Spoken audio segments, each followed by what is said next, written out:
it's Jennifer Evans with Empowering Wellness Counseling Solutions, and we are talking about manifesting positive energy this week and really looking at how our mind pulls us into these perceived realities, and we're really asking everybody to live in our own world, and then we get pissed when they ask us to live in theirs. So let's dive in. One of the things that we look at when it comes to perceived realities is if you go back to the negative cycle and you get my book, Saying Goodbye to Bad Brain, you see that we have distressing thought, feelings, and beliefs. We avoid, get short-term relief with that dopamine pool. We get long-term anxiety build, and then we get long-term implicit devaluing, lack of capacity that we can do better, and low motivation to actually get into a positive cycle. And it causes more distressing thought, feelings, and beliefs. And so what happens is in this distress, thought, feeling, and belief, if we zoom into that, and we're going to see this, and you're going to get an image of it when we get to Universal Constructs in 2 weeks. And I did that so that everything wraps together. I know I keep referencing it, but subscribe and stay tuned, because it really does allow us to pull everything together that we've been talking about this last 9 weeks, and it pulls the book together very nicely so that you take all of your learned concepts and you have a place to see how it all works out, and really creating those key steps to living a happier and healthier life. And that book is going to drop in the next week or so. So we are on the final touches, getting it to the editors this week. So we will be putting it out at the beginning of next year. So what happens is when you zoom into that distress, thought, feeling, or belief, there's another big cycle that is happening. You're having emotional reactions, which is causing cognitive distortions, which is triggering our attachment styles. Remember, in a stress state, we are going to be either avoidant, we're going to be anxious, so we're going to either fear abandonment, fear commitment, or a little bit of both. And that stuff starts to come out, and our secure attachment becomes a thing of the past, something we couldn't even consider as we're trying to survive, because attachment is one of the first implicit memories that we have with our caregivers to say we are capable of surviving. We trust that we are going to be provided for. We are born in a very dependent state, and it takes time, and there's a lot of effort connected to our ability to survive and grow outside of gestation. And so that attachment kicks off. It builds our narrative, that negative narrative where the bad brain is. We are starting that bad brain really, really quickly. And that's going to pull up our amygdala, that primitive brain. So all of the chronic stress that we've had in our past, all of our trauma is now in the forefront. It is the filter, the lens that we are now looking through. And as we're looking through that lens, we are building a perceived reality. We are asking people implicitly, not explicitly. There's nobody who is just downright nasty and mean. This is the brain that is trying to find survival, and that's why it feels like people are such narcissists and egomaniacs. It's because they're just trying to survive. And it means that that is all that matters. And when you're in a stress state, you're in a survival state. And so you're just trying to do the things that support you. And that's why, selfishness gets tied into narcissists. These are all pop psychology terms that have really deep meanings, but does not apply to the broad span of things that is put out there in social media. And we'll talk more about the differences between those. But as we get pulled into these perceived realities, we are invoicing people. We're bringing people in on our past traumas and trying to find closure with them. Trauma bonding is happening there. A couple weeks ago, we talked about trauma bonds and why it happens. It's happening in this perceived reality state. In this place right here, we're starting to build perceived expectations, how we should or could be acting, how others should or could be acting or reacting. And then that is causing emotion. It is causing action and emotion to come together. And that's where we can either shut down, become avoidant, or we explode. And that can mean anger, and like the volcano explodes, or it can mean kind of what we call these histrionic outbursts, these dramatic emotional expressions. And it pulls us right back into emotion, which causes the cognitive distortion. And here we go. And that's why perceived reality is so important, is because we really are stuck in this thought process, this idea that maybe we're a victim, maybe we're a persecutor, maybe we are just trying to help others. And that Cartman drama triangle, we talked about that with relationship dynamics last week, so go back to that video or click on the video description. In the video description, I'll have a link to that video. And this all happens because our mind is in a survival state. And when stress comes up, it clicks on the amygdala and the implicit memory just takes over. And it doesn't have to be that way, but it is that way until you choose to build a new neural pathway. And the beauty is the brain, has neuroplasticity, which means that we will always have dichotomous statement, but it is true. The brain has naturally the highway system, right? The county roads will be there because it's a part of our brain and it's meant for survival. But you can build an interstate. Through neuroplasticity, you can build an interstate, a new, faster way of thinking that puts you into the frontal lobe, that neocortex, that allows you to be action-oriented and not so reactionary. And when you're in that logical, action-oriented state, you're using your leadership functions, your executive functions, you become a C-suiter. In your life and in your professional life, your personal life, your relationships, you become the C-suiter. And what that means is that you are seeing things at a broad level and you're able to understand how each component works on their own and together to reach an ultimate goal or vision. And that allows you to have self-awareness, and it allows you to have better interpersonal skills because you are stepping back.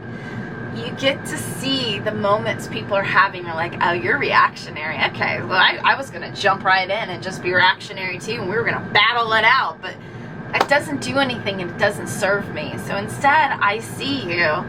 I see what you're trying to get to. So I'm going to validate what you want, and then I'm going to pivot you because you're in an unproductive state and it doesn't serve me, it doesn't serve our conversation. And so I'm going to pivot you out of an unproductive state. I'm going to put you in a productive state.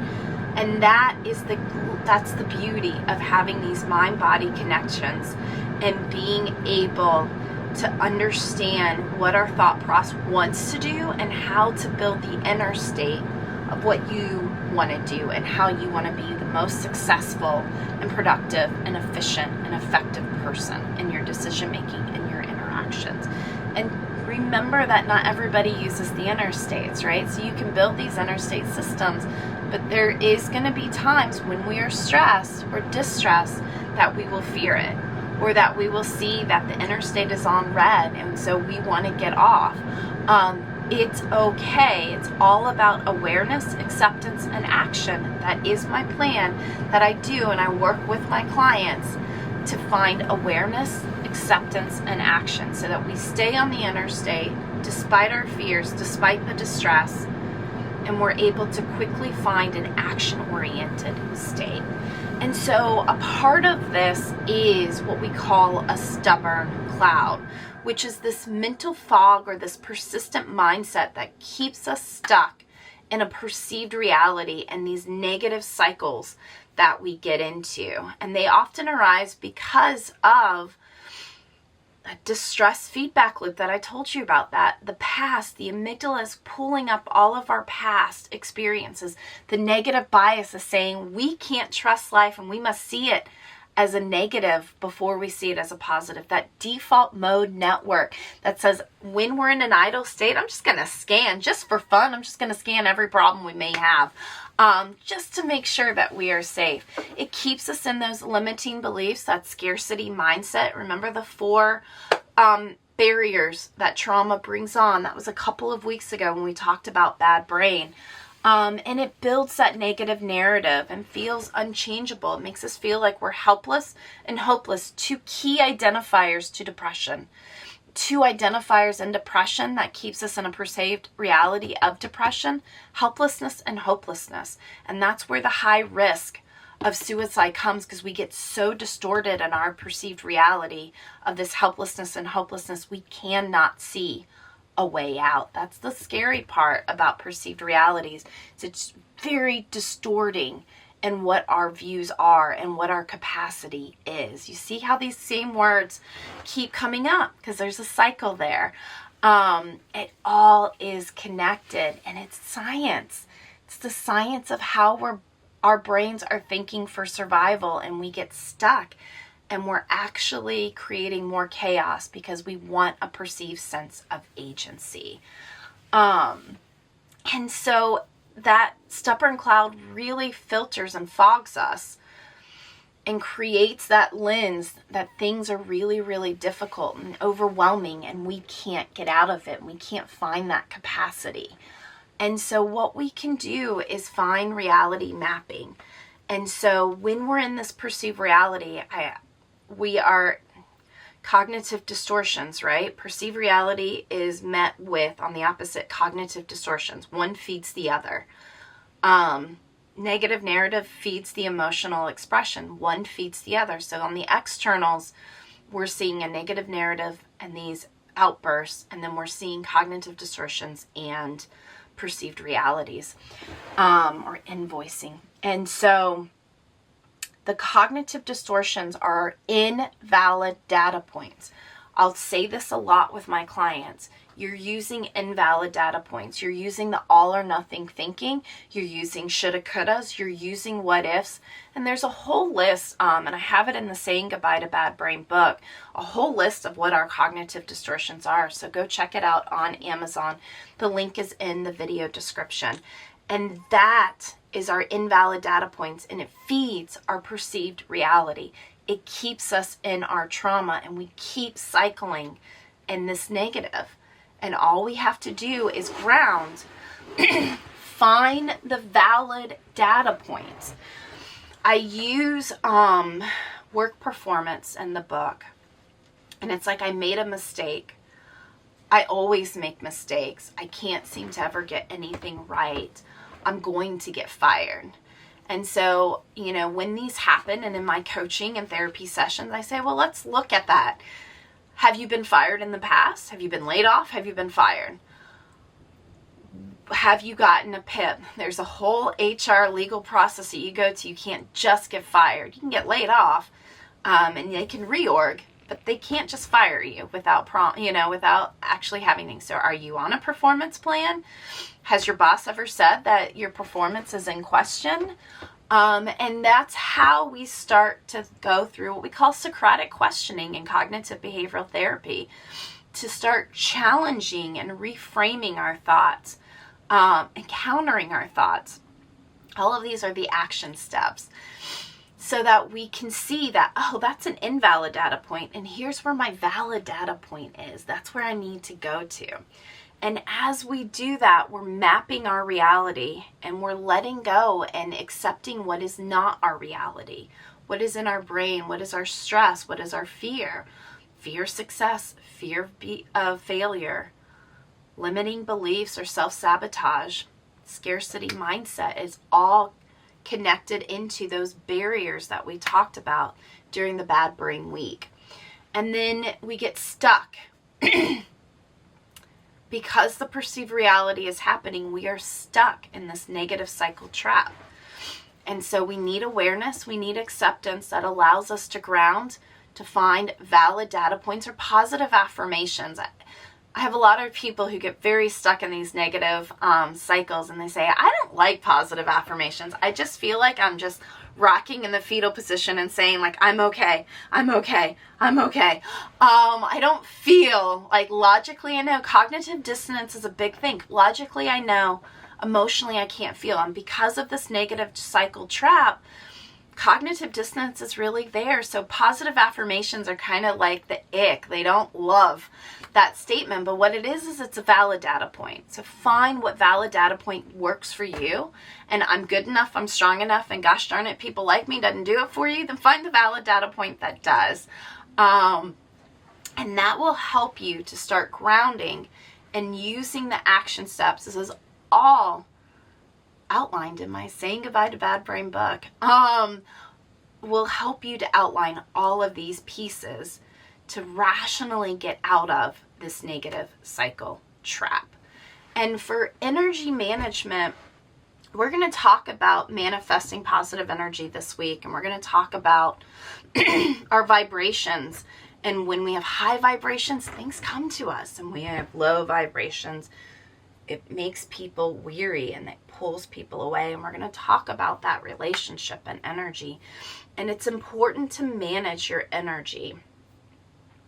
And that means being aware of when you are in a pivot mindset and life is your oyster and there's so many opportunities, and when you're in an overwhelmed, helpless, hopeless mindset.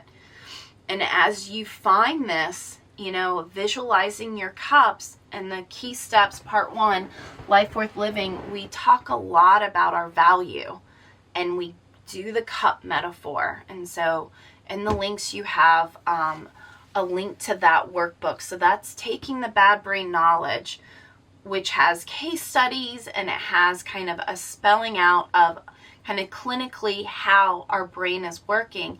And it's breaking it down into these little bite-sized pieces so that you can actively retrain your brain. You can build that interstate system. And it's a 3-part series. We are on part 2, and what we're talking about now is part 2 book, which will come out earlier next year. Final stages of editing. But the first one looks at success and defines our success, and then the key components that pull us away from success and into this emotional brain. And that has the cups metaphor exercise. And as you visualize your cups, you see where your energy is. And what people do, it's like a gas tank. There are 2 types of people. That could be a dichotomous statement, so please call me out on it if you'd like to. If you think there's more than 2 types. There's people who see a half-empty tank and say, I need more gas. I'm empty. And there are people who see the light and say, I've got 10 more miles until the reserve kicks out. And so you want to be the half-empty person so that you keep mindfully keeping your cup at about half full, and then you're intentionally refilling it, and you're realizing where your energy depleters are and what is filling your cup and how do you get more energy. And that's an important thing when it comes to energy management. And then, when I work with my coaching clients, I do a lot of executive coaching. I do leadership development. I do success coaching. So, high performers, anxious high performers are my cup of tea and my coaching clients, 20-something-year-olds who are on the cusp of really building their career.